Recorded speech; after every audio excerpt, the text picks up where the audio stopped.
चल आज के लिए हम लोग थोड़ा सा आगे बढ़ेंगे। लास्ट टर्न पे आपको याद होगा हम लोगों ने मेज़रमेंट का टॉपिक स्टार्ट किया था। मेज़रमेंट के कुछ बेसिक कॉन्सेप्ट्स आपसे डिस्कस किए हुए थे ना।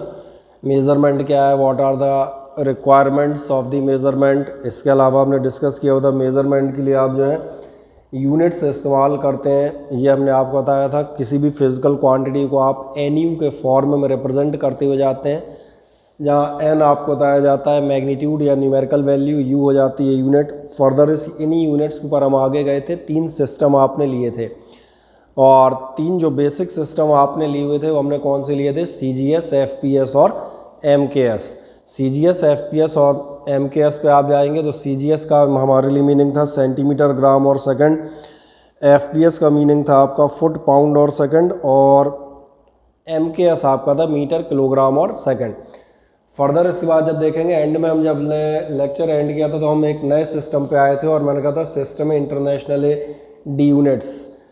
इंटरनेशनल जो स्टैंडर्ड सिस्टम है इसकी हम चर्चा करेंगे और इस सिस्टम के आसपास ही हम लोगों ने ख़त्म किया था। इसमें से एक डेफिनेशन हमने ली थी, आपके सिलेबस में डिटेल में आता है। एक तो इसका मैंने कहा यूनिट्स के कौन कौन सी यूनिट्स हैं और उनकी डेफिनेशन क्या है। फिर से मैं एक बार याद दिला देता हूँ।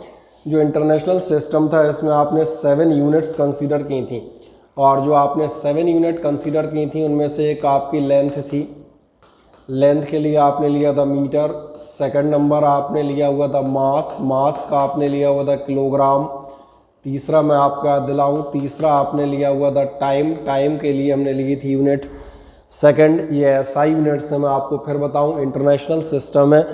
फर्दर साइंटिफिक सिस्टम भी आपका कहलाता है, यानी यहाँ के बाद हम पूरी फिज़िक्स में, केमिस्ट्री में या किसी अदर सब्जेक्ट्स में भी जो यूनिट लेते हुए जाएंगे वो हमारी यही यूनिट रहेंगी। एक बहुत कॉमन सा क्वेश्चन हमारे पास कई बार आएगा during the numericals in these 2 years कि हम अपने आंसर को किस यूनिट में रिप्रेजेंट करें। तो मेरा हमेशा आंसर होगा किन यूनिट में आप रिप्रेजेंट करें, SI यूनिट्स में। तो इसका मतलब है इस पर्पज़ के लिए आपको SI यूनिट्स कौन कौन सी हो मालूम होना चाहिए। चौथे नंबर पे आप देखेंगे लेंथ, मास, टाइम सबसे नॉर्मल थी। फिर आपने एक लिया हुआ था टेम्परेचर, टेम्परेचर की यूनिट हमने ली थी केल्विन। इसके अलावा आप देखेंगे आपका एक इलेक्ट्रिक करंट था, इलेक्ट्रिक करंट के लिए आपने लिया हुआ था एम्पियर। 6 नंबर पे मैं आपको याद दिलाता हूँ हमने लिया था ल्यूमिनस इंटेंसिटी और इसके लिए आपने लिया हुआ था कैंडेला। फर्दर एक 7th आप केमिस्ट्री में ज़्यादातर इस्तेमाल करते हैं और ये था अमाउंट ऑफ मैटर या अमाउंट ऑफ सब्सटेंस, जो भी आप कहना चाहें, और इसके लिए हमने यूनिट ली थी मोल। फर्दर आपसे कहा गया था इन 7 क्वांटिटीज़ के अलावा आप 2 क्वांटिटीज़ और ऐड करते हैं और जो 2 क्वांटिटीज़ आप इसके बाद ऐड करते हैं वो 2 क्वांटिटीज़ आपकी आती हैं, एक एंगल और एक आपकी आती है सॉलिड एंगल। एंगल के लिए आप मेज़र कर रहे होते हैं रेडियन और सॉलिड एंगल के लिए आप मेज़र कर रहे होते हैं स्टेरेडियन, ठीक है ना। अब सवाल आता है इन अलग अलग यूनिट्स की डेफिनेशन क्या है। तो मैं आपको याद दिलाता हूँ 1 मीटर की डेफिनेशन हमने लास्ट राउंड पे डिस्कस कर ली थी। 1 मीटर की जो आपने डेफिनेशन डिस्कस की थी हमने 3 तरह से डिस्कस की थी। जो 3 में से हमारा सबसे पहला तरीका था द वेरी फर्स्ट, वो हमने आपसे लिया था कि पेरिस में, फ्रांस में पेरिस का नाम सभी ने सुना है। उसके बगल में एक छोटी सी सिटी है सेवेरस, और सेवेरस में आप देखेंगे there is an office of the international bureau of weights and measurement. इस ब्यूरो ऑफ मेजरमेंट जो वेट एंड मेजरमेंट है इसमें एक प्लेटिनम इरिडियम एलॉय की रॉड रखी है और उस पर लगे हुए 2 मार्क्स, उन 2 निशानों के बीच का डिस्टेंस क्या माना जाता है, that is the standard 1 metre. तो ये आपकी पहली डेफिनेशन आती है नंबर 1, ठीक। इसके बाद आप जाते हैं सेकंड नंबर पे आप आते हैं 1 metre is the length of the path travelled by light in vacuum during a time interval of 1/299792458 part of a second. इसका क्या मीनिंग है ये भी बता देता हूँ। लाइट आप देखेंगे, लाइट की स्पीड वैसे आप मालूम है 3 × 10⁸ मीटर पर सेकंड होती है। अगर आप इसको बिल्कुल एग्जैक्ट लें तो ये होती है 299792458 मीटर पर सेकंड, यानी 1 सेकंड में लाइट इतना डिस्टेंस ट्रेवल करती है। तो तो समझ में आ रहा होगा इतने मीटर हम ट्रेवल करते हैं 1 सेकंड में, तो 1 सेकंड क्या होगा, 1 मीटर किसे मानोगे, 1 सेकंड का इतना हिस्सा जो होगा, जो भी आपकी डिजिट आ रही है इतने हिस्से में जो आप डिस्टेंस ट्रेवल करेंगे वो आपका डिस्टेंस कितना लिया जाएगा, that distance is to be taken as 1 metre. क्या है, समझ में आ जाता है। इसमें एक स्क्रीनशॉट ले लो बस, ठीक। अब एक नेक्स्ट डेफिनेशन, और ये आपने लिया था metre is the distance containing. एक और साइंटिफिक डेफिनेशन आपको दी गई थी और वो मैंने दी थी on the basis of the wavelength. Wavelength के बेसिस पे जो डेफिनेशन आपको लास्ट राउंड मैंने दी थी वो ये था कि अगर आप देखेंगे क्रिप्टॉन 86 से आपका ध्यान जाएगा, क्रिप्टॉन 86 से आपकी रेडिश ऑरेंज लाइट एमिट होती है, और इस रेडिश ऑरेंज लाइट की कुछ वेवलेंथ, इसी कुछ को अभी देखता हूँ, ये कुछ वेवलेंथ जितने डिस्टेंस में आ जाएंगी, ये distance as 1 metre, standard 1 metre की तरह डिफाइन किया जाता है और इस्तेमाल किया जाता है। और ये डिजिट मैंने आपसे कहा था तमाम सारे एग्जामिनेशंस में, चाहे वो बोर्ड एग्जामिनेशन हो चाहे अदर टाइप के, वो पूछ ली जाती है।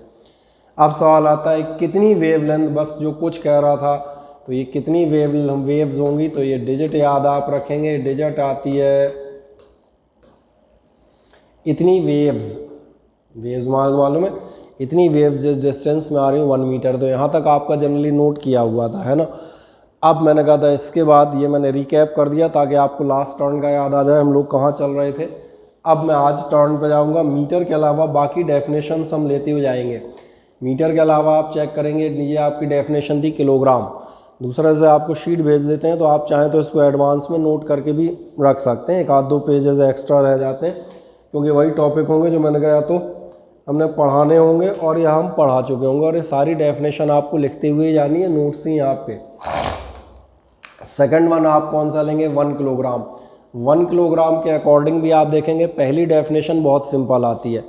पहली डेफिनेशन वही है जो इंटरनेशनल ब्यूरो ऑफ मेजरमेंट वाली थी, उसी पेरिस के बगल में सेवरस में जो ऑफिस है, उस ऑफिस में आप देखेंगे एक रॉड रखी थी, उसका डिस्टेंस हमने माना था 1 मीटर, वो लास्ट डेफिनेशन थी।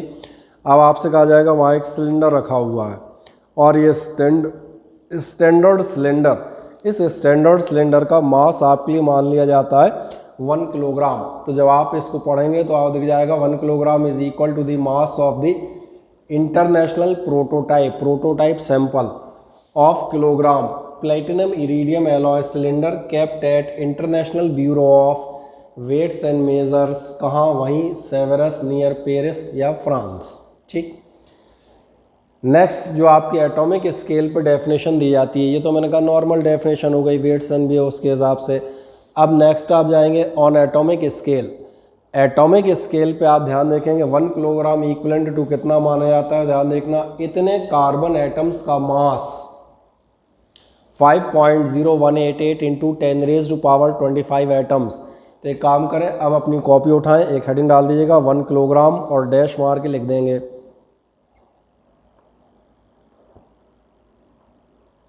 मीटिंग लीव कर जाओ।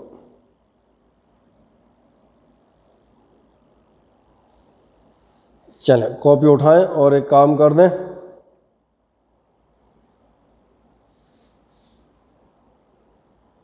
और उसमें आप लिख दीजिएगा 1 किलोग्राम, और 1 किलोग्राम में डैश मार के लिख दीजिएगा मास ऑफ, और ये डिजिट आपको याद रखनी है, इसलिए मैंने घेरा खींच लिया है, सामने भी आपको बोलने में नहीं देखे, तो यहाँ आप देख सकते हैं क्या बताएंगे, mass of 5.0188 into 10⁻⁻25 atoms of 6C12,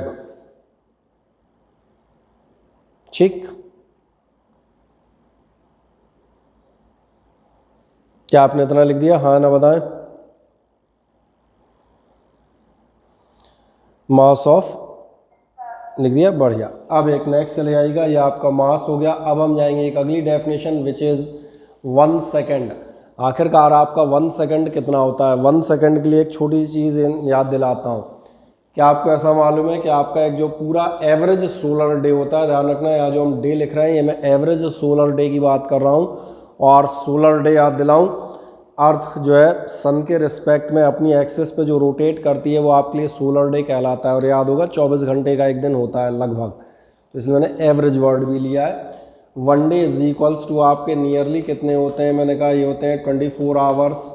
her our में अगर आप देखेंगे तो हर आवर आपका बना होता है 60 मिनट्स से, और हर मिनट बना होता है आपका 60 सेकेंड्स से। यानी अगर आप कभी निकालना चाहें तो आपके एक पूरे दिन भर में मल्टीप्लाई करेंगे 24 इंटू 60 इंटू 60, तो जो आपके पास डिजिट आएगी इसको आप याद रखिएगा। एक दिन में आपके पास कुल मिला के कितने सेकंड होते हैं, तो आपके पास एक पूरे दिन भर में सेकंड होते हैं,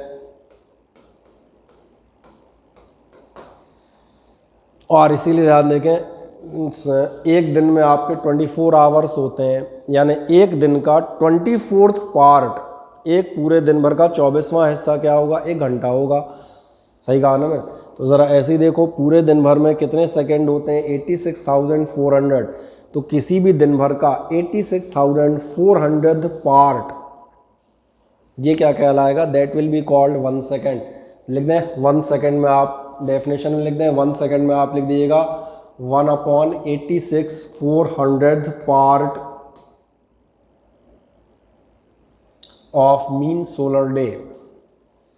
सेकंड में लिख देंगे 1/86,400 part of mean solar day.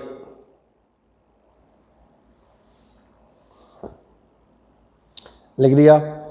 अब एक सवाल आता है, साइंटिफिक डेफिनेशन क्या होगी जिसे हम साइंटिफिक तौर पे देंगे। तो साइंटिफिक तौर पे भी आप देखना बहुत प्यारी सी डेफिनेशन एक आती है, और ये डेफिनेशन आती है, ध्यान देखना आपको जब आप केमिस्ट्री पढ़ेंगे आप बताया जाएगा एटम्स अपने प्लेस पे क्रिस्टल्स में वाइब्रेट करते हैं, और जब वाइब्रेट करते हैं तो सवाल आता है वाइब्रेशन, तो मालूम है ना वाइब्रेशन या oscillation.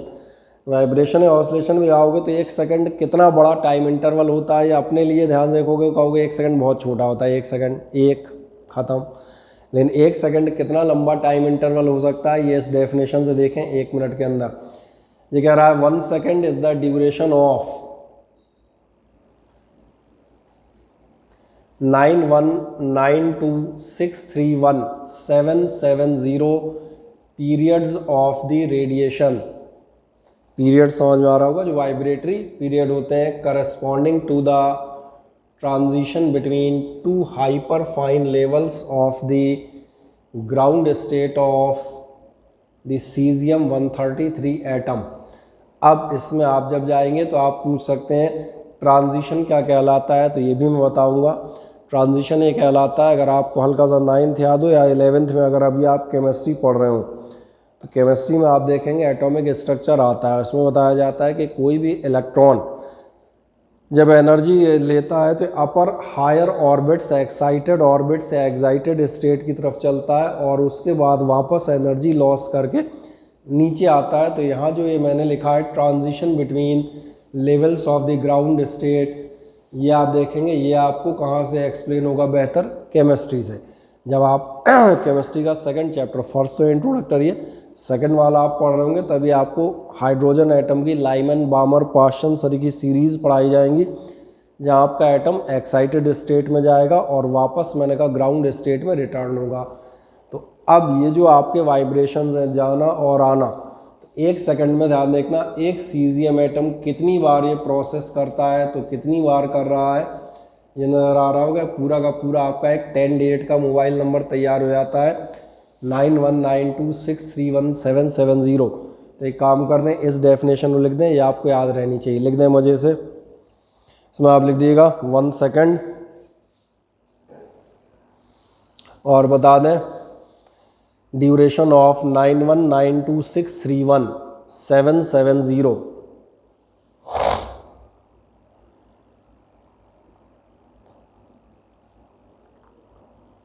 Periods of the radiation, digit सवाल के लिखिएगा।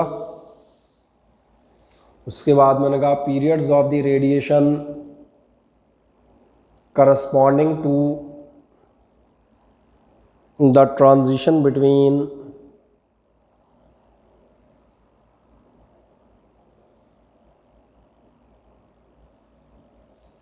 The 2 hyperfine levels, 2 hyperfine levels of the ground state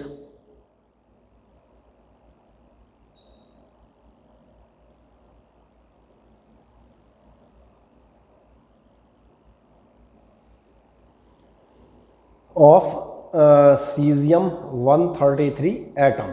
ठीक, तो ये जनरली लिख दी सभी ने, हाँ मुझे, हाँ है ना, मुझे बताएं। ठीक है, अब आ जाए सिमिलरली हम लेंगे 1 एम्पियर की डेफिनेशन। 1 एम्पियर की डेफिनेशन आप कैसे लेते हैं, ध्यान देखें। 1 एम्पियर की डेफिनेशन हम ऐसे मानते हैं, आपने अभी लास्ट ईयर जो है हम कहते हैं मैग्नेटिक इफेक्ट ऑफ करंट पढ़ के आ रहे थे, आपको ध्यान होगा अगर एक मैग्नेटिक फील्ड में एक वायर रखा जाए, कंडक्टर रखा जाए, तो इस पर एक फोर्स अप्लाई होता था, F is equals to BIL sine theta. ये तो याद है ना, फ्लेमिंग्स लेफ्ट हैंड रूल से हम उसका डायरेक्शन भी निकालते थे। मदर मैग्नेटिक फील्ड, करंट या चार्ज का डायरेक्शन C चाइल्ड, और F फोर्स का डायरेक्शन, यही आप निकालते आ रहे थे। अब इस चीज़ को अगर आप एक सेकंड में यहाँ ध्यान से देखें, तब हम क्या कह रहे थे, आप उस समय कह रहे थे अगर आप पास कोई मैग्नेटिक फील्ड है और आप इसमें कोई एक कंडक्टर रखते हैं तो इस पर कितना फोर्स लगेगा, दैट विल बी BIL। वो आपको याद होगा I करंट थी, L लेंथ थी। ऐसे ही ध्यान देखना, आपकी बार मैं एक सिर्फ सिंगल वायर रखता हूँ। एक मज़ेदार बात है, आपको मालूम था जब भी कोई स्ट्रेट लाइन कंडक्टर रखोगे इसके चारों तरफ मैग्नेटिक फील्ड डेवलप होगी, और जब मैग्नेटिक फील्ड डेवलप होगी तो मैं एक काम करता हूँ, इसमें दूसरा वायर रख देता हूँ। अब लास्ट ईयर जो आपने पढ़ा है मैं उसी बात को आपको ध्यान याद दिलाता हूँ। एक स्ट्रेट लाइन कंडक्टर लें, उसके चारों तरफ आपने सर्कुलर मैग्नेटिक फील्ड बना रखी है, कंसेंट्रिक सर्कल्स, वायर है, करंट फ्लो कर रहे हो, चारों तरफ मैग्नेटिक फील्ड डेवलप होगी। इस मैग्नेटिक फील्ड में मैं ये वायर रखूँगा, एक दूसरा पैरेलल वायर रखूँगा, इस पर एक फोर्स लगेगा। बस यहीं से आपकी 1 एम्पियर की डेफिनेशन निकाली जाती है। हम ये मान के चलते हैं 1 एम्पियर करंट आप किसे कहेंगे, जब आप ऐसे दो इनफाइनाइट पैरेलल वायर रखेंगे और उनके बीच का फोर्स आएगा 2 × 10⁻7 न्यूटन पर मीटर। समझ में आ रहा है? पहले तो ये समझ में आ जाए, दो parallel wire, current carrying wire अगर रखोगे तो उनके बीच में आपका फोर्स लगना है। ये आपको पिछले साल 10th का याद आ जाए, बस इसी बेसिस पे आपको डेफिनेशन याद आ जाएगी, मतलब आप कैलकुलेट कर सकते हैं। और वो आप क्या देते हैं कि 1 एम्पियर कौन सी कांस्टेंट करंट मानी जाएगी, ध्यान से देखें। जो भी मैंने नीचे फिगर बनाया था उसी को रेफर करूँगा। 1 ampere is that constant current if maintained in 2 straight parallel conductors. जो अगर दो स्ट्रेट पैरेलल कंडक्टर्स में फ्लो की जाए, कौन से स्ट्रेट पैरेलल कंडक्टर्स, ये मैंने नीचे आपके लिए बनाए थे, तो फिर क्या होगा, ऑफ इनफाइनाइट लेंथ, ठीक है, and placed 1 metre apart in vacuum. Short कर दिया है थोड़ा सा, बाद में आप उसको बढ़ा लीजिएगा। क्या होगा, would produce between these conductors of force equal to, कितना फोर्स आपसे कह रहे थे, 2 × 10⁻7 न्यूटन पर मीटर। तो एक काम करना है, 1 एम्पियर की डेफिनेशन लिख दीजिएगा। 1 एम्पियर में आप लिख दें, एक लाइन में बोलता जाता हूँ, इसमें लिख दीजिएगा 1 एम्पियर इज दैट करंट, लिख दें आराम से, 1 ampere is that current if maintained in 2 straight parallel conductors, if to maintained in the 2 straight parallel conductors of infinite length, conductors of infinite length, अभी सुविधा के लिए उतना हिस्सा छोड़ रहे हैं, placed 1 metre apart in vacuum, placed 1 metre apart in vacuum, 1 metre distance पर रखें, कितना फोर्स करेंगे, would produce between these conductors of force, चलते हैं, would produce between these conductors of force equal to, और कितना फोर्स, जो आपसे कह रहे थे 2 × 10⁻7 न्यूटन, जो यहाँ पर भी मैंने लिखा था, कितना फोर्स लगेगा 2 × 10⁻7 न्यूटन पर मीटर पे, लिख दें 2 × 10⁻7 न्यूटन पर मीटर, और चाहे मीटर पे ही ख़त्म कर देना, ठीक।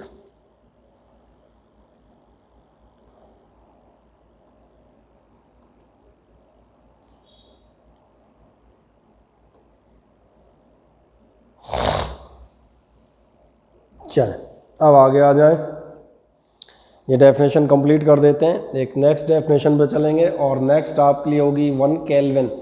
केल्विन आपको याद है, केल्विन हमारी इकाई की डेफिनेशन है, that is the definition of that is the unit of temperature.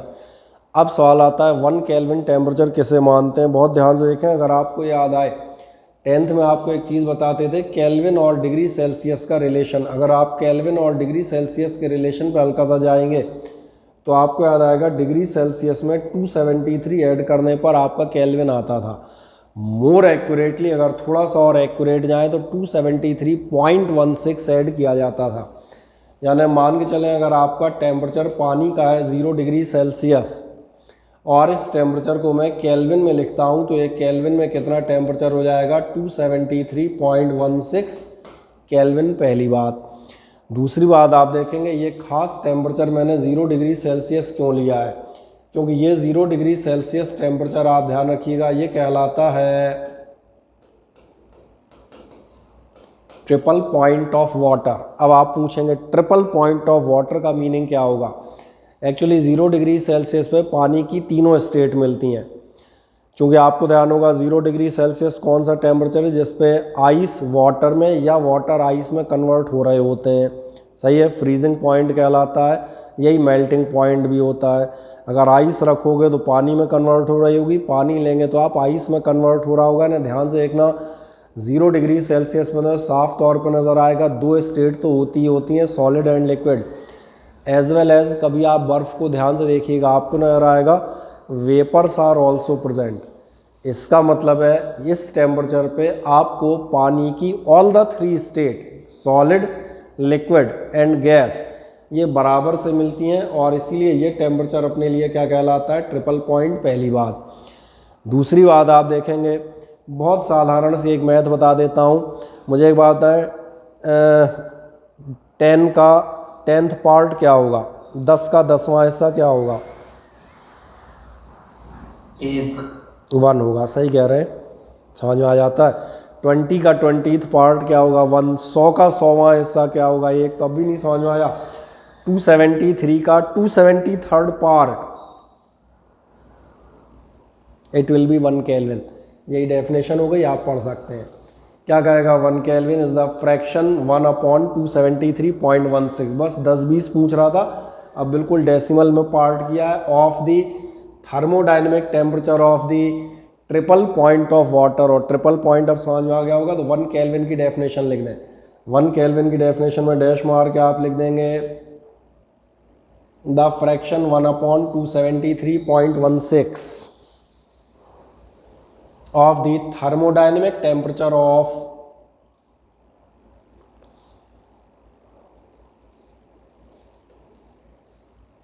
the triple point of water. Fraction 1/273.16 of the thermodynamic temperature of the triple point of water.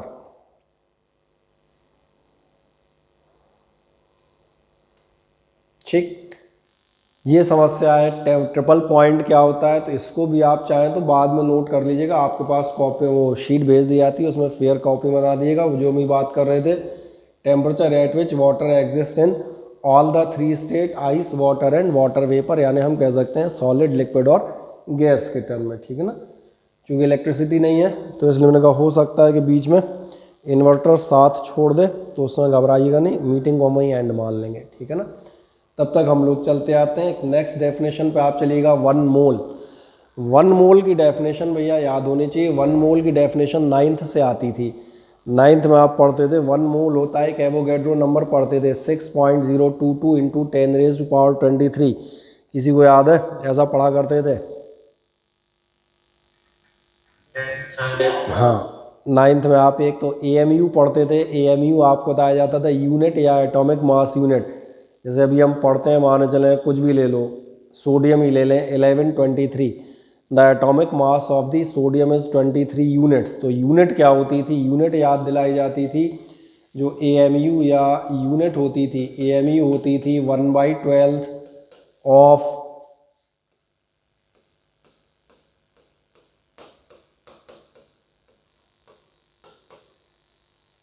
Carbon 12 atom का 1/12 part होता था। ये definition आगे हमारे पास आएगी। और 1 मोल को हम 3 तरह से एक्सप्रेस करते थे। या तो आपसे कहा जाता था ग्राम एटॉमिक मास ले लें, जैसे फॉर एग्जांपल आपसे कहा जाए माने चले कार्बन 12, तो 1 मोल कार्बन का मतलब होगा कि आप इस यूनिट को ग्राम में ले लें। 12 ग्राम अगर आप कार्बन लाते हैं देन इट इज़ अ मोल। मान के चले आप ले लेते हैं, सपोज करें हीलियम। हीलियम का नंबर याद है, हीलियम होती है 4। 4 ग्राम हीलियम लेंगे। हीलियम का मास कितना है? 4 यूनिट। और ग्राम एटॉमिक मास क्या कहलाता था? मोल। और अगली चीज़ बताते थे, इनमें से किसी को भी काउंट करोगे तो सब में कितने एटम या मॉलिक्यूल निकलेंगे, वो एवोगैड्रो नंबर है 6.022 10⁻23 वाला। तो वही डेफिनेशन आप देखेंगे मोल की हमारे पास मौजूद है। क्या कहता है 1 मोल में? Amount of substance of a system which contains as many elementary entities, जिसमें उतनी ही एलिमेंट्री एंटिटी होंगी। कितनी होंगी? जितनी की 0.012 किलोग्राम ऑफ कार्बन में होती हैं। और 0.012 किलोग्राम का मतलब समझ में आ रहा होगा 12 ग्राम कार्बन। 12 ग्राम कार्बन इसलिए कि मैंने कहा था कार्बन का मास 12 है, 12 ग्राम कार्बन 1 मोल है। तो 12 ग्राम कह दो, चाहे किलोग्राम को 1000 से डिवाइड कर दो तो कितना हो जाएगा? 0.01। ठीक है, पॉइंट बेचारा छिप गया, एक आधु ऐसा ना हो देखे नहीं बाद में, बड़ा कर देता हूँ थोड़ा, ठीक है ना, ताकि दिखता रहे। 0.012 kg ऑफ कार्बन 12। और ये कितना होता है? ये नंबर कितनी होती है एंटिटी? तो ये एंटिटी होती है 6.022 इंटू 10⁻23। लिख दें 1 मोल की पुरानी डेफिनेशन, इसमें आप लिख दीजिएगा 1 मोल। इसमें आप बता दीजिएगा the amount of substance. 1 mole में आप बता देंगे the amount of substance of a system, the amount of substance of a system which contains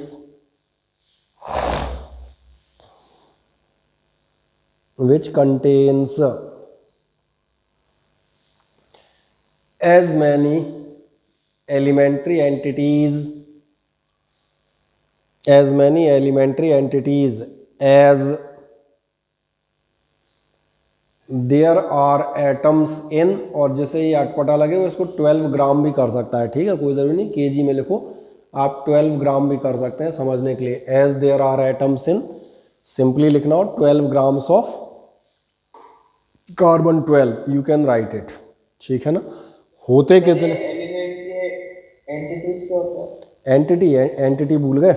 entity कोई भी छोटी यूनिट वो एंटिटी कहलाती है। जैसे मान चले मैं क्लास में पढ़ा रहा हूँ तो मेरे पास एंटिटी होती है, बैठने के लिए जो एंटिटी होती है वो बेंचेस कहलाती हैं। आप मान चले मकान बना रहे हैं तो आपने ध्यान दिया एंटिटी, जो यूनिट आप इस्तेमाल कर रहे हो ईंटें जो ब्रिक्स हैं वो छोटी छोटी एंटिटीज़ कहलाएंगी ना। तो एंटिटीज़ कुछ भी हो सकती हैं, जैसे एटम्स हो सकते हैं, मॉलिक्यूल्स हो सकते हैं। अब लेकिन किसने कह दिया 1 मोल ईंटें ले आओ।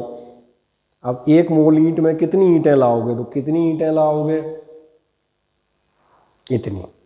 सही है, इसलिए मैंने कहा ये मोल सभी के ऊपर एप्लीकेबल है। इतने नंबर ऑफ पार्टिकल्स नहीं लगे। एंटिटीज़ में आपको दिक्कत आए, आपके लिए एंटिटीज़ का एक सब्स्टिट्यूट वर्ड कर देता हूँ, ये लो। ठीक, ऐसा बता दें, लैंग्वेज सिंपल कर देंगे, कहीं कोई दिक्कत नहीं। हाँ, ये नंबर ज़रूर लिख दीजिएगा, वैसे मेरा अंदाज़ है याद होगा बहुत सारों को, 6.022 वाला। चलें, क्या आपने इतना लिख दिया? हाँ ना बताएं। Yes sir. ठीक, बढ़िया। अब एक सवाल आता है, अब आप एक नेक्स्ट डेफिनेशन पे जाएंगे और अपने पास आती है डेफिनेशन 1 कैंडेला। अगला एक लिख दीजिएगा 1 कैंडेला। कैंडेला याद होगी, कैंडेला लाइट की चमक, इंटेंसिटी ऑफ द लाइट के लिए कितनी तेज लाइट होगी। ठीक है ना, बढ़िया। अब सवाल आता है कितनी तेज लाइट होगी। तो लाइट कितनी तेज होगी, ध्यान रखना, जितनी ज़्यादा पावर सप्लाई कर रही होगी। तुमने ध्यान दिया वॉट में नापते हैं हम पावर को, ये तो लास्ट ईयर का याद हो ना, बल्ब ही लेते थे यार, 100 what 60 what bulb, 100 what bulb, ऐसा तो हल्का सा याद आ जाएगा। तो सवाल आता है, बहुत ध्यान देखना, मैं इस डेफिनेशन को समझा देता हूँ, बहुत ध्यान से मुझे देखते हुए चलना, ठीक है ना। चलो लाल पेन ही ले लेते हैं। ये कह रहा है one candela is the luminous intensity, वो ल्यूमिनस इंटेंसिटी है in a given direction of a source, किसी भी सोर्स की इंटेंसिटी विच एमिट्स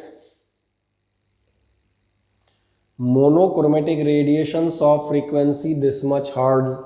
चूँकि आपको याद होगा अलग अलग लाइट जो आती हैं, हर लाइट की अलग अलग फ्रीक्वेंसी होती है। जैसे पिछले साल का याद होगा जब सनसेट और सनराइज लाल वाले एग्जाम्पल देते थे, तुम्हें याद होगा वेवलेंथ ऑफ रेड लाइट आपसे कहते थे 8000 एंगस्ट्रॉम होती है और वॉयलेट लाइट की आपकी 4000 एंगस्ट्रॉम होती थी। ये भी कहते थे फ्रीक्वेंसी अलग अलग होती हैं। तो मैंने कहा यहाँ पर हम डेफिनेशन के लिए कौन सी फ्रीक्वेंसी ले रहे हैं, आपका ध्यान जाएगा I am taking 540 into 10⁻12 hertz, और क्या करती है and has a radiant intensity in that direction of this much what पर स्टेरेडियन। हर स्टेरेडियन में आपके कितने वॉट आने चाहिए, कितनी पावर आनी चाहिए, इतनी। इसका मतलब ये है, ध्यान से इधर देखो, अगर हम मान चलें ये आपका कोई भी सोर्स है और मैं अभी फिगर के तौर पे एंगल दिखा रहा हूँ, जो आपका एंगल सॉलिड एंगल बनेगा, ध्यान देखना, चूँकि लाइट तीनों डायरेक्शन में जाती है तो एक सॉलिड एंगल बनेगा। लाइट ऐसे जाएगी ना कोनिकल फॉर्म में। ये जो आपका बन रहा है, ये मैंने कहा कितना बन रहा है, हर स्टेरेडियन एंगल में यहाँ पर कितनी पावर दे, यहाँ आपकी पावर आनी चाहिए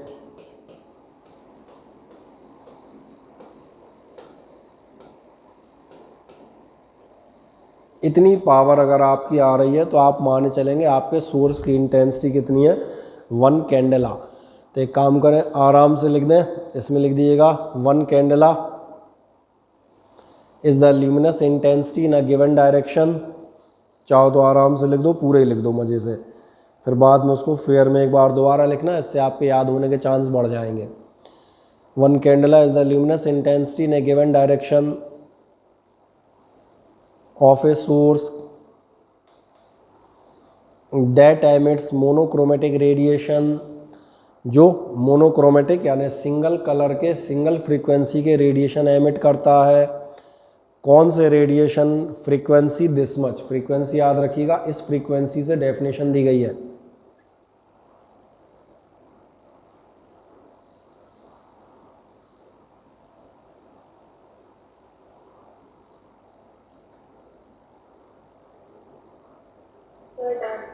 ठीक, और एक स्टेरेडियन एंगल में आपको कितना मिलता है, कितने वॉट मिलते हैं, 163 वॉट। इतनी पावर अगर आपको मिलती है लाइट की तो ये कहलाएगा आपके लिए 1 कैंडेला। ठीक, चलें, क्या सभी ने लिख दिया?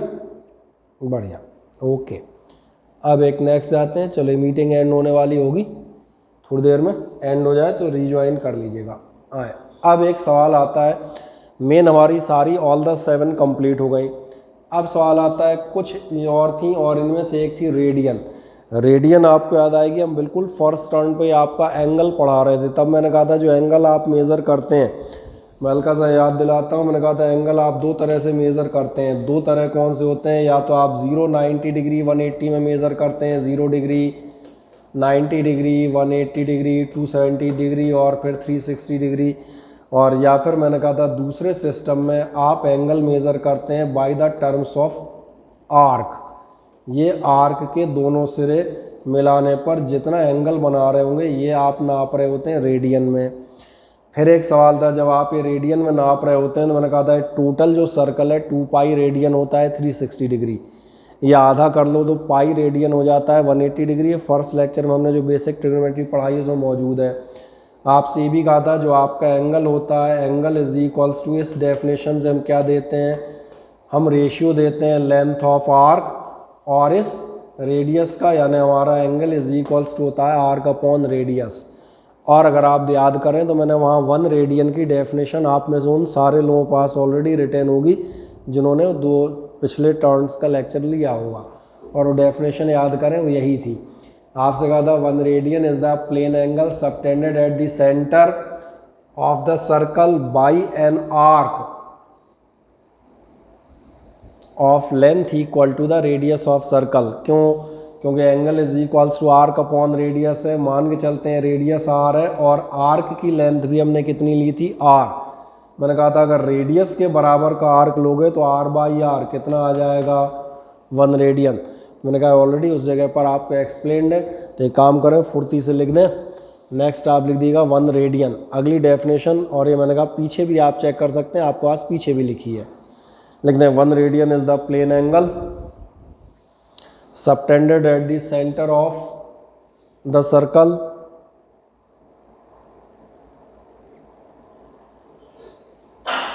Bye an arc of length equal to the radius of circle.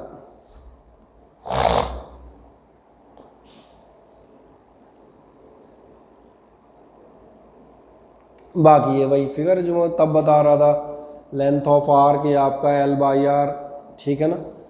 इस डेफिनेशन को आप याद रखिएगा। अब हम एक और चले जाते हैं और अगला हम जाएंगे स्टेरेडियन। स्टेरेडियन क्या होता है ध्यान देखना। स्टेरेडियन में जाएंगे सॉलिड एंगल, 3 डायमेंशनल जो आप एंगल फॉर्म करते हैं बाई अ सरफेस, ये कहलाता है सॉलिड एंगल। जैसे एंगल आपका ध्यान से देखेंगे, एंगल का ऐसे फॉर्म होता है 2 लाइन्स से। अभी मैं आपसे पूछूं, आप में से किसी ने सॉफ्टी खाई है? Yes sir. बस बेचारे दो ही तीन खा पाए, बाकी सब गरीब लोग बैठे हैं। ठीक है। चलो, जब सॉफ्टी खाते हो तो उन्हें ध्यान दिया, सॉफ्टी जो आप लेते हैं वो ऐसा सर्कुलर सेक्शन और नीचे ये एंगल बनता है कॉर्नर। बहुत ध्यान देखना, ये एंगल नहीं होता, ये एंगल होता तो इसमें 2 लाइन्स होती, और लाइन होती तुम सॉफ्टी कहाँ भरते, क्रीम। ये ध्यान देखना, एक सरफेस 3 डायमेंशनल एंगल बनाती है। ये जो नीचे एंगल बन रहा होता है ये क्या कहलाता है, सॉलिड एंगल। और सॉलिड एंगल बनता कैसे, ध्यान देखो, तुम्हें फिगर में भी वही लगभग, इसलिए सॉफ्टी का नाम लिया ताकि आराम से समझ में आ जाए। देखें ध्यान से, ये कोई भी एरिया, और ये एरिया जो आपका ध्यान देखना, ये जो एंगल बना रहा होगा, और ध्यान रखना ये लाइंस नहीं है, ये लाइंस क्योंकि फिगर में तो लाइन ही दिखा पाओगे, ये सॉफ्टी है, ये पूरी की पूरी सरफेस है। तो ये जो पूरा एंगल बन रहा है, इसीलिए आप देखेंगे ऐसे करके दिखाया, ये जो पूरा एंगल बन रहा है ये क्या कहलाता है, ये आपके लिए कहलाता है सॉलिड एंगल। तो पहली बात तो ये समझ में आ जाती है हम सॉलिड एंगल किसे कहते हैं, हाँ या ना। अब सवाल बना सॉलिड एंगल होता कितना है, तो क्या आपको ध्यान है, एंगल होता था length of arc upon radius, सही ना। तो length of arc upon radius के बजाय अब ध्यान देखना, लेंथ ऑफ आर्क की जगह हम यहाँ पर लेंगे सरफेस एरिया। बेटा अपना माइक म्यूट कर लें, ठीक। अगली बात मैंने कहा अब आप यहाँ लेंथ की जगह क्या ले रहे होंगे, सरफेस एरिया, और नीचे आप लेते हैं रेडियस स्क्वायर। यानी सॉलिड एंगल की डेफिनेशन फॉर्मूला दिया जाएगा, वो मैं यहाँ बड़ा बड़ा लिख देता हूँ ताकि आपको समझ में आए। सॉलिड एंगल अब आपका लेंथ और लेंथ नहीं है, ये एरिया में आता है, तो इसलिए ये कहलाता है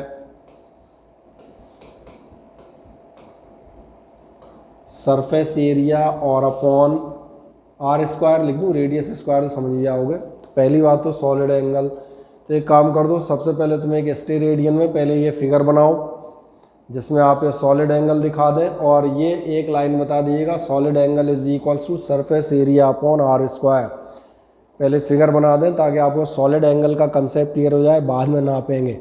नहीं तो तुमने कहा स्टेरेडियन में सॉलिड एंगल नापते हैं, मैंने कहा सॉलिड एंगल क्या होता है, बोले वो नहीं पता। तो पहले एक काम करें, फिगर बना के सॉलिड एंगल का इतना दिखा दें कि वो बीच में आपका सॉलिड एंगल बना है, और solid angle is equals to कितना होता है, surface area by R square.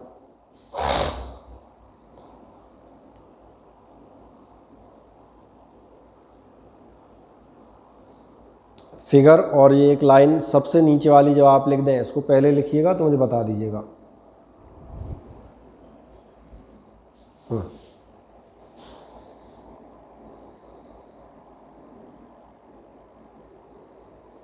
ठीक है।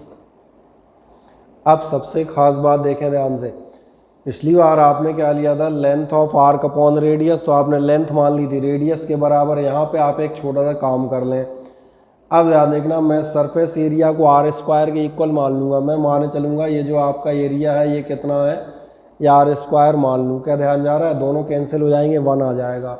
नीचे बढ़ जाना, नीचे बताइएगा if surface area is equals to radius square then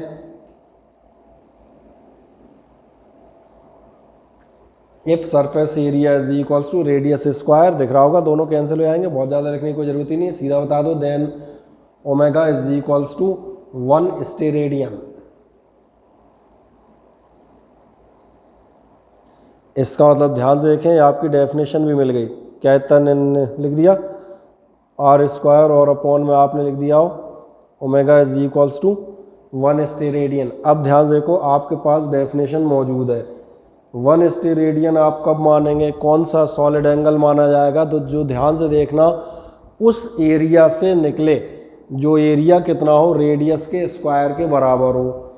इसलिए हम मान चलेंगे यहाँ पर कोई भी सर्कल या स्क्वायर मानो जिसका एरिया आर स्क्वायर होगा, और वो जितना सॉलिड एंगल बनाएगा वही सॉलिड एंगल आपके लिए क्या किस नाम से आना जाएगा, 1 स्टेरेडियन। और अब इस लैंग्वेज को आप आराम से पढ़ सकते हैं, क्या है, it is the solid angle subtended at the centre of a sphere.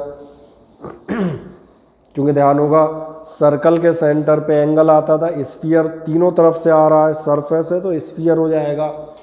Angle subtended at the centre of a sphere, किसने किया सबटेंड, तो कह रहा है by a surface of a sphere, उस स्फीयर की एक सरफेस ने, कितनी बड़ी सरफेस ने, equal in area to that of a square having each side equal to the radius. जब आपके स्क्वायर की साइड कितनी हो, आर के बराबर हो, तो स्क्वायर का एरिया कितना हो जाएगा, R square. R square area वाला स्क्वायर जितनी आपकी एंगल सबटेंड करेगा वो एंगल कितना मान लिया जाएगा, वो आपके लिए कहलाएगा 1 स्टेरेडियन। और इसके लिए मैं बाद में जब ये बना लूँ मैं एक फिगर से भी आपको दिखा देता हूँ। इसका मतलब ये है कि अगर आप माने चलें अपने पास एक ये स्क्वायर है, मैं कहना पैरेललोग्राम में स्क्वायर बना रहा हूँ, और इसका मैंने माना कितना है, ये आपकी, अरे ये ध्यान देखना, जितना एंगल यहाँ कहीं बना रहा होगा,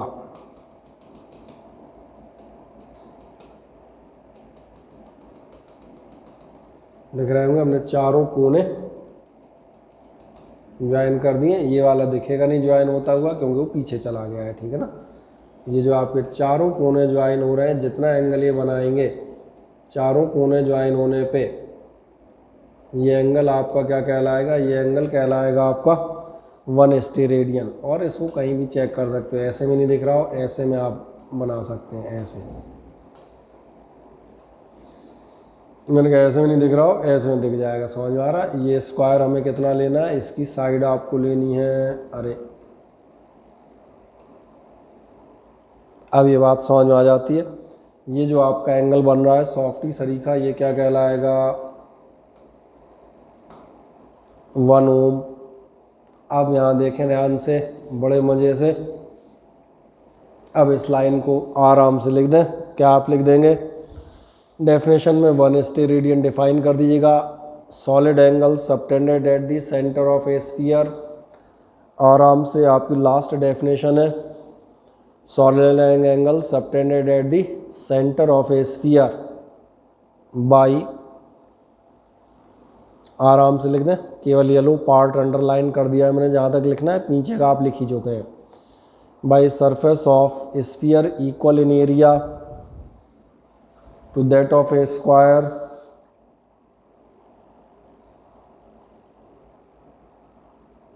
और उसके बाद फिगर बना दूंगा नीचे दोबारा से, तो उसको बना लीजिएगा।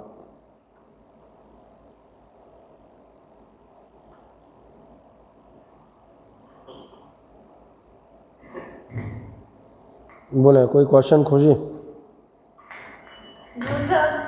ठीक है।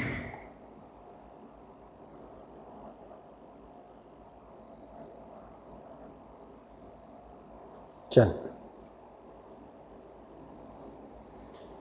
क्या लिख दिया आपने, centre of a sphere by a surface of a sphere equal in area to that of a square having each side equal to the radius of the sphere। वैसे छूट भी जाए कुछ थोड़ा बहुत तो कोई दिक्कत नहीं है, उस बाद में वो भेज देता हूँ, है ना। आए अब जो मैं कह रहा था इसका ये ऐसा फिगर बना देना, फिर से एक बार दिखा देता हूँ कैसा फिगर बना दोगे। ये आपका स्क्वायर थोड़ा बड़ा सा बना दिया है और ये जो आपका एंगल बन रहा है इससे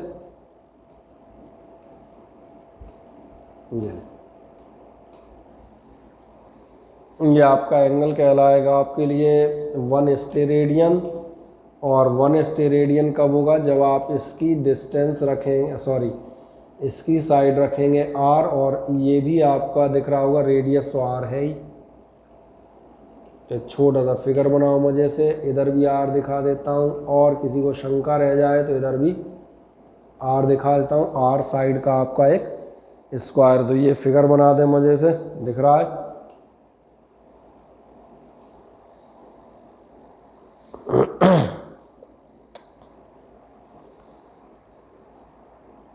यही है angle subtended at the centre by a square, जिस स्क्वायर की साइड काय के बराबर है, रेडियस के बराबर।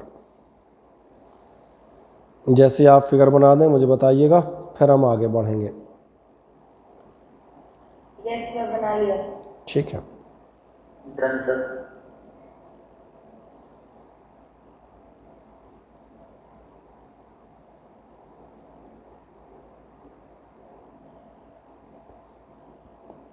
ठीक है, चलें, हो गया सभी का, बढ़िया। Yes sir. Goodbye. आए देखें ध्यान से। नेक्स्ट अब आप पास जाते हैं कि आपने ध्यान दिया हम लोगों ने जो है 4 तरह की यूनिट सिस्टम पढ़ लिए, और 4 तरह के जो यूनिट सिस्टम पढ़े वो मैं आपको याद दिला देता हूँ। 4 तरह की यूनिट सिस्टम जो हमने पढ़े, कुछ तो पढ़े थे कन्वेंशनल याद है, हमने पढ़ा था CGS, FPS और MKS, ये लास्ट टर्म में पढ़े थे। Centimetre gram second, foot pound second और मीटर किलोग्राम सेकंड।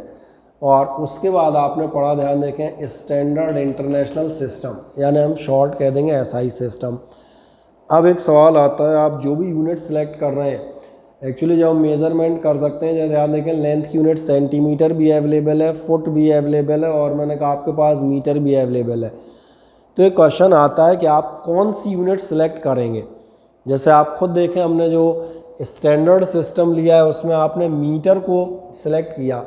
3 तरह की यूनिट्स हमारे पास उपलब्ध थी, हम चाहते तो we can consider the centimetre as the standard international unit, foot as the standard international unit, but we have considered the meter.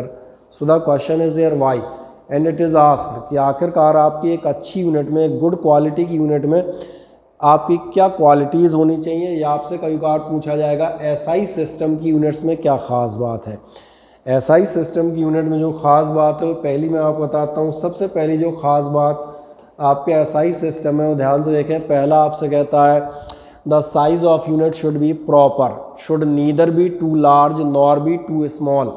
एक काम करें, हेडिंग डाल दें requirements of a good unit, एक एक को लिखते आते हैं और एक्सप्लेन करता जाऊंगा। लिख दें आराम से requirements of a good unit. आपके यहाँ पूछा गया क्वेश्चन है एग्जामिनेशंस में, लिखें requirements of a good unit, और नीचे आप बताइएगा number 1 size should be proper. क्या बता देंगे, साइज शुड बी प्रॉपर। और शुड बी प्रॉपर का मतलब होगा neither be too large nor be too small. लिख दें size should be proper, neither be too large nor be too small. बढ़िया, लिख दिया आपने। अब सवाल आता है जो मैं पूछ रहा था, मैंने कहा था इसको एक्सप्लेन हम कर देंगे। एक्सप्लेन करने में मुझे आता है, आप सबके हाथ में जनरली एक पेन होगा, इस पेन की कोई मुझे लेंथ बताएगा लगभग कितनी होगी। आप लोग जो पेन इस्तेमाल कर रहे हैं लगभग लेंथ कितनी होगी, कोई बताएगा? 40 सेंटीमीटर कितने? Sir 14 to 15 centimetre. 14 से 15 सेंटीमीटर, ठीक है। और कोई आंसर? अरे पेन की लेंथ में भी इतना सोचना पड़ रहा है, वो भी लगभग कह रहा हूँ भैया, कौन सा एग्जैक्ट पूछ रहा हूँ।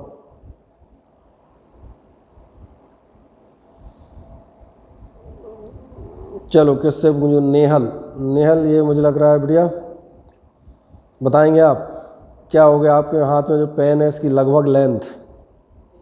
Sir 15 to 16 centimetre. 50 to 60 centimetre, बढ़िया। चलो अपन एक ऑन एवरेज मान लेते हैं, आपने मान लिया 15 सेंटीमीटर, बढ़िया, गुड वन, लगभग मान लिया, कौन सा आपने वो है। अब एक बात बताएं, यहाँ से क्या ले लूँ? चलो ये बाड़े का नाम तो सुना है ना सबने, यहाँ से बाड़े का लगभग डिस्टेंस क्या होगा? लगभग 10 to 12 किलोमीटर, बढ़िया। चलो मैं लिख देता हूँ 10 किलोमीटर। अब आप मुझे एक बात बताएं कि आप खुद ही देखना एक बात ध्यान से, ये मैंने नहीं पढ़ाया और ना मैंने सिखाया है, क्या आपने ऐसा ध्यान दिया है? आप खुद पेन की लेंथ सेंटीमीटर में बता रहे हैं, बाड़े का डिस्टेंस किलोमीटर में बता रहे हैं, भैया क्यों? तुम ही बताओ यार, तुमने यूनिट बदल ली धीरे से, ऐसा क्यों किया? ये मैंने नहीं बदली है कि मैं जस्टिफाई कर पाऊँ, ये तुम ही लोगों ने बदली है। कोई मुझे बताएगा? हाँ सर, बड़ी लेंथ होती है तो सही कह रहे हैं। लेंथ होती है तो बड़ी यूनिट में नाप लेते तो मुझे लग रहा है यही तो मैंने भी लिखा था ना, यही तो मेरा फर्स्ट पॉइंट था। मैं कौन सी नई बात बता रहा था? मैं भी करता, ना बहुत छोटी हो ना बड़ी हो। जब डिस्टेंस आपको मान चले बाड़े का डिस्टेंस निकालना है तो सेंटीमीटर में कैसे निकालोगे इतनी छोटी यूनिट में? और पेन की लेंथ तुम किलोमीटर में निकाल सकते हो भला इतनी बड़ी यूनिट में? तो नॉर्मल है, size of unit should be proper. तो मुझे लग रहा है पहला समझ में आ गया होगा, नहीं आया? चले एक नेक्स्ट आप लिख दिएगा, नंबर 2 है ना। हाँ, नेक्स्ट आप लिख दें second, the size of unit should not change with time and place. Second one लिख दें, size of unit should not change with time and place. Second one एक एक डिस्कस करते आएंगे, लिखते चलिएगा, हम लोग डिस्कस भी करते चलेंगे। Size of unit should not change with time and place. Time और प्लेस के साथ यूनिट चेंज नहीं होनी चाहिए। इसका मैं एग्जांपल बता देता हूँ। क्या आपको ध्यान है, गांव में हम कहते हैं कई बार जो डिस्टेंसेस नापते हैं छोटे मोटे हाथ में नापते हैं। बोले जैसे कोई भी हम कहते हैं गेट बनवाना है, गेट बनवाना है, बोले भाई साहब 6 हाथ का गेट बनेगा। जनरली बहुत सारे लोग गांव से जुड़े हुए हैं, ये चीज़ ध्यान होगी। क्या आपने ध्यान दिया? 6 हाथ का गेट बनवा रहे हैं। अभी एक छोटा बच्चा बनवाने जाए और मैं बनवाने जाऊं, बराबर का गेट बनेगा कि डिफरेंस आएगा? डिफरेंस आएगा। और यही अगर 6 फीट का गेट बनवाएं तो 6 फीट का गेट हर आदमी का सेम आएगा। ऐसे आप देखेंगे एक खेती में एक चीज़ आती है, इतने बीघा ज़मीन, और बीघा नॉर्मल अपने घर में पूछ लेना, आपके घर में ही लोग बता देंगे आपको कि एमपी के बीघा, यूपी का बीघा और पंजाब का बीघा, इनमें थोड़ा सा अंतर होता है। ये वेल डिफाइंड यूनिट नहीं है, इसलिए कभी आप अपनी खेती के कागज़ देखेंगे, उनमें जो आपका एरिया दिया होता है एकड़ और हेक्टेयर में देते हैं, उनमें बीघा नहीं लिखा होता। बीघा हम नॉर्मल में लेते हैं, जबकि एमपी और यूपी के बीघा में अंतर होता है। इसलिए मैंने कहा था यूनिट कैसी होनी चाहिए, should not change with time and place. Time या प्लेस के अकॉर्डिंग चेंज ना हो जाए कि आदमी का 6 हाथ का गेट, बच्चा भेज दिया और फिर खोपड़ी फोड़ रहे हैं अपनी, उससे निकल के बोले क्यों? बोले गलती से बच्चे ने बनवा दिया 6 हाथ का। तो ये नहीं होना चाहिए। यूनिट आप कैसी चूज़ करेंगे? 2 मीटर। 2 मीटर कोई भी आदमी बात करे 2 मीटर ही रहेगी। और जो आप कह रहे हैं चेंज नहीं होगी, तो चेंज कब नहीं होगी? जब तीसरी प्रॉपर्टी आपके पास होगी, it should be well defined. तो तीसरी लिख दीजिएगा, it should be well defined. Third property आप बता देंगे, it should be well defined. ये भी आप देखते ही आए होंगे, ऑल द 7 यूनिट्स हमने बिल्कुल बारीकी से डिफाइन किए हैं, बिल्कुल बाल के बराबर। बाल के बराबर इसलिए आपको याद होगा, 1 सेकंड को मैंने क्या माना था, कितना टाइम इंटरवल है, जो 919 करके एक मोबाइल नंबर के बराबर वाइब्रेशंस में लगता है। यानी अगर आप देखें तो बिल्कुल बाल के बराबर टाइम भी इधर से उधर नहीं हो सकता सीजियम क्लॉक के मामले में। इसलिए हमने कहा कैसा हो, वेल डिफाइंड। अब अगला आ जाते हैं नेक्स्ट, 4th वन लिख दिएगा। थर्ड लिख दिया सभी ने? Yes sir. ठीक है, ओके। अब 4th वन आप लिख दीजिएगा। 4th वन जैसे आप लिखेंगे, 4th वन आप बताइएगा, it should be easy to convert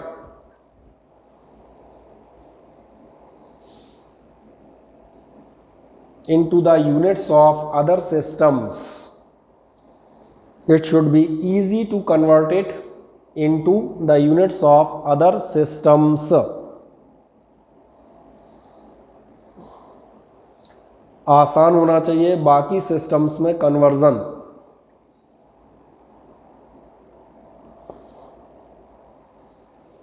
लिख दिया, it should be easy to convert it into the units of other systems. चले आए, एक छोटी सी सवाल पूछूंगा, आशा करेंगे आप जवाब देंगे, ठीक है? थोड़ा जल्दी जल्दी देंगे ऐसा मेरा मानना है। देखता हूँ, क्या आपको मालूम है 1 मीटर में आपके 100 सेंटीमीटर होते हैं? सबको मालूम है कि नहीं मालूम भाई? Yes sir. बढ़िया। अगर 1 मीटर में 100 सेंटीमीटर होते हैं तो 2 मीटर में कितने होंगे? 200 सेंटीमीटर। 200। बढ़िया। 3 मीटर में कितने होंगे? 300। 300। 3.5 मीटर में कितने होंगे? 350। 350। Very good. इसका मतलब आपकी मैथमेटिक्स ठीक है। आ जाए, दूसरी जानकारी देता हूँ। 1 इंच में आपके होते हैं 2.54 सेंटीमीटर। चलें बताएं 2 इंच में कितने होंगे?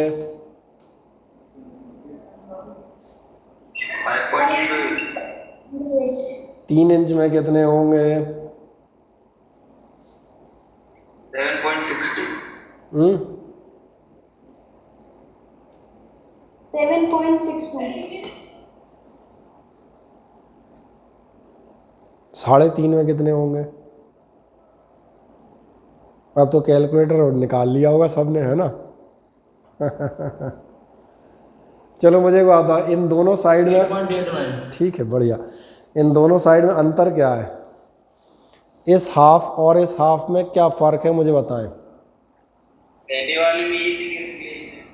बस तो यही थी आशुतोष सिंह जी जो आप जवाब दे रहे हैं, यही तो मैंने कहा था। मैंने कहा था it should be easy to convert. आप मीट्रिक सिस्टम देखिएगा, आपको एक मज़ेदार बात नजर आएगी। 1 मीटर में 100 सेंटीमीटर होते हैं। 1 किलोमीटर में कितने मीटर होते हैं? 1000। आपने ध्यान नहीं दिया, वाई 1000। अपन 989 रख लेते, क्या दिक्कत थी? दिक्कत थी। 1 किलोमीटर 989, तो 2 किलोमीटर, 2.5 किलोमीटर और 3.25 किलोमीटर, इसलिए हमने कितना रखा? 1000। 1 किलोमीटर मतलब 1000, 2 मतलब 2000, 3 मतलब 3000 एंड सो ऑन। इसलिए आपसे कहा गया था 1 किलोग्राम में कितने ग्राम होते हैं, तो अपने आप बताएंगे 1000। 1 क्विंटल में कितने किलोग्राम होते हैं? तो क्विंटल में कितने किलोग्राम होते हैं, किसी को पता है? 1000। अरे नहीं, क्विंटल क्विंटल। Sir 100 kilo. हाँ 100 किलो यार, अभी आधों के घर में गेहूं और सरसों बेची जा रही होगी। हाँ फिर 1 क्विंटल में 100 किलो रखते हैं। और बिल्कुल सही कह रहे, 1000 टन में होते हैं। और क्विंटल में सोचो अगर हम 67 किलोग्राम रखते तो आनंद ही आनंद हो जाता। तो इसलिए कहा इजी टू कन्वर्ट। नेक्स्ट आप लिख दीजिएगा 5वीं property, it should be universally accepted. 5th one लिख देंगे, यूनिवर्सली एक्सेप्टेड।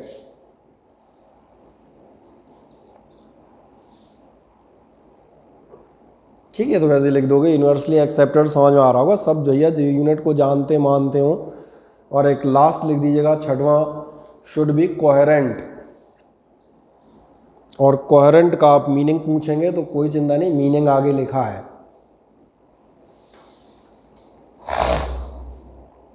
कोहेरेंट का मतलब ये होगा कि all the derived units can be obtained by simple multiplication और डिवीजन ऑफ फंडामेंटल यूनिट्स। मैं और इधर हो जाता हूँ, आप आराम से लिख पाए। ये लें, it should B coherent, that is all the derived units can be obtained by simple multiplication और division of fundamental units। इसका मतलब भी मैं आपको बता दूंगा जब आप लिख लेंगे तब।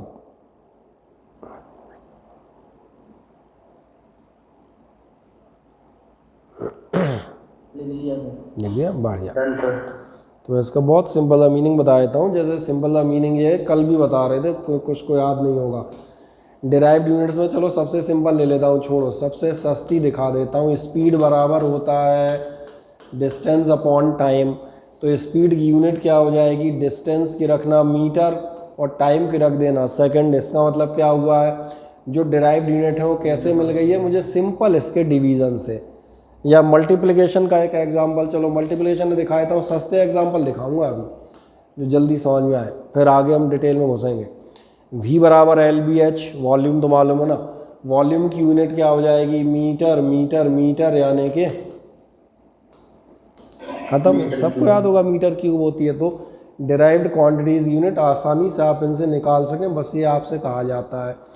अब सबसे इम्पॉर्टेंट चीज़ आती है जो फिज़िक्स में आपको 2 साल लगातार परेशान करेगी, end of course I am saying the truth, परेशान करेगी, कई बार आप भूलेंगे, ये याद रखिएगा, प्रीफिक्सेस और सिंबल्स। तो एक सिंबल हेडिंग डालेंगे, बहुत इंपॉर्टेंट चीज़ है ये, इसको बिल्कुल 2 साल तक हर रोज़ लगभग हम यूज़ करेंगे और आपको याद हो ही जाएंगे, रटने मत बैठिएगा, 2 4 6 बार न्यूमेरिकल करते करते याद हो जाएंगे, बस लिखे इसलिए ताकि आपको पता रहे।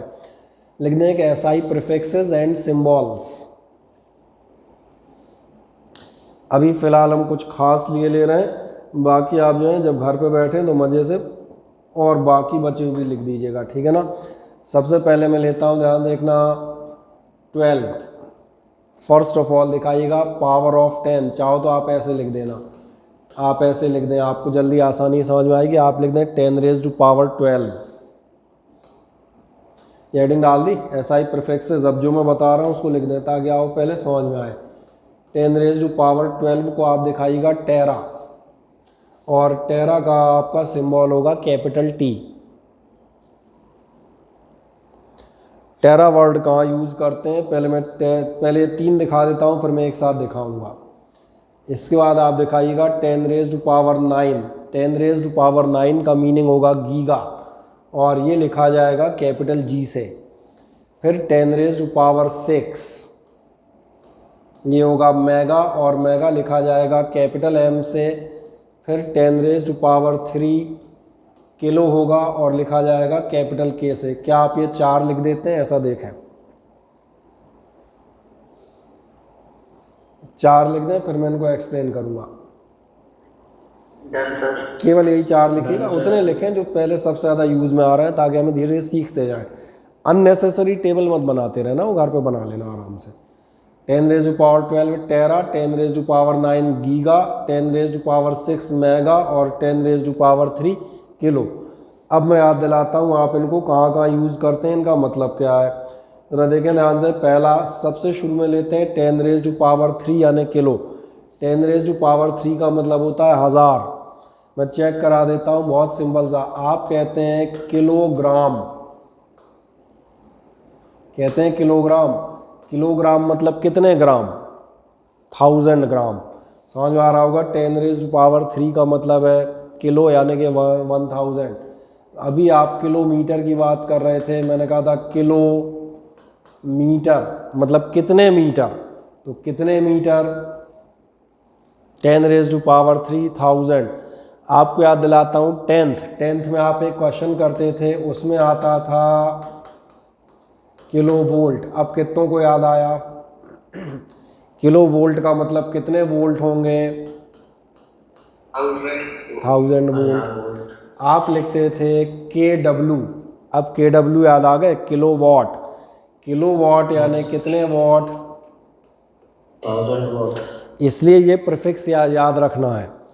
किलो का मतलब 1000 आपको मालूम है, फिर वो चाहे किलोग्राम हो, चाहे मीटर हो, चाहे किलो न्यूटन हो, वोल्ट हो, जूल हो, कूलॉम्ब हो, एम्पियर हो, कुछ भी हो, किलो मतलब वो नंबर कितना होगा, 1000। इसलिए ये आपको मैंने कहा था याद रखें, क्योंकि आपका क्वेश्चन इन टर्मिनोलॉजी में आता है। दूसरा याद दिलाता हूँ, मेगा। मेगा याद आएगा, मेगा में हम पावर प्लांट लेते हैं, जो कोई पावर प्लांट है 5 मेगावाट इलेक्ट्रिसिटी ले रहा है। अभी 5 मेगावाट का मतलब कितनी ले रहा है, मेगा का मतलब 10 रेज़ टू पावर 6। क्या ये मेरी बात समझ में आती है। अब गीगा मतलब समझ में आ गया होगा, क्योंकि अभी ऐसे नहीं कि आप 1000 लाख करके याद रखें। गीगा मतलब 10 रेज़ टू पावर 9, और टेरा मतलब 10 रेज़ टू पावर 12। कोई मुझे बताएगा मेगा, गीगा और टेरा वर्ड कहाँ सुने हैं, कहीं सुने हो तो फुर्ती से याद दिला हैं। मेगा टेरा और गीगा और बढ़िया जगह बताता हूँ। जब आप हम कहते हैं वीडियो और ये सब बनाते हैं या अपने लैपटॉप या कंप्यूटर की हार्ड डिस्क की बात करते हैं, गाने आपके होते हैं MB में इतने मेगाबाइट, कोई वीडियो गेम या मैंने कहा अगर आप कोई फिल्म कर रहे हैं तो हो जाती है गीगाबाइट यानी GB में। और मैंने कहा अगर आप जो है कार्ड आप लेते हैं इतनी GB का कार्ड। और एक मज़ेदार बात, अगर आप लैपटॉप ले रहे हैं तो आदमी पूछता है इसकी हार्ड डिस्क कितनी है, तो आज वो बताता है 1 TB। और 1 TB मतलब, और 1 TB लिखते समय आप ध्यान से देखना वो लिखा होता है 1 TB, और TB मतलब दिख रहा होगा बड़ा T क्या शो कर रहा है, टेराबाइट। क्योंकि आप पूरी हार्ड डिस्क लैपटॉप की मेगाबाइट में थोड़ी रखोगे यार, 2 गाने रख दिए बोले फुल हो गई, तो वो तो कहाँ जाएगी, टेराबाइट में। अब ये जनरली समझ में आ गए होंगे, एज आई होप सो। अब इनके अलावा ध्यान देखना कुछ छोटे भी इस्तेमाल होते हैं। छोटों के लिए आप सबसे पहले लिख दें 10⁻⁻² यानी कि सेंटी। नेक्स्ट लिख दीजिएगा 10⁻² सेंटी। एक लिख दीजिएगा 10⁻³ यानी कि मिली।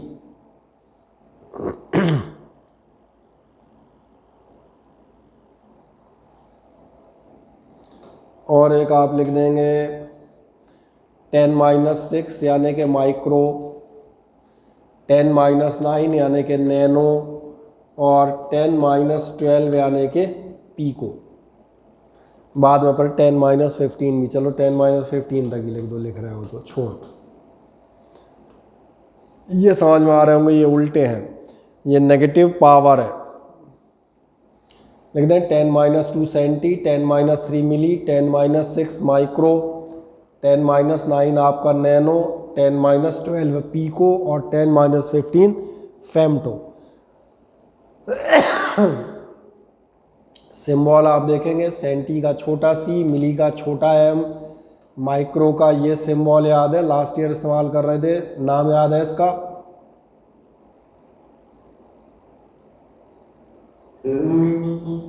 म्यू।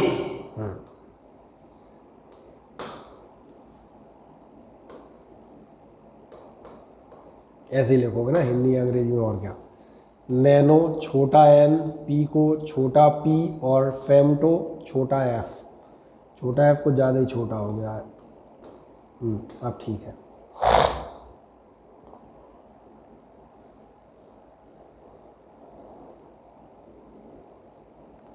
अब मुझे लग रहा है सारे समझ में आना चाहिए। 10⁻² सेंटी, सेंटी मतलब क्या होगा 1/10⁻² यानी 1/100 100वां हिस्सा।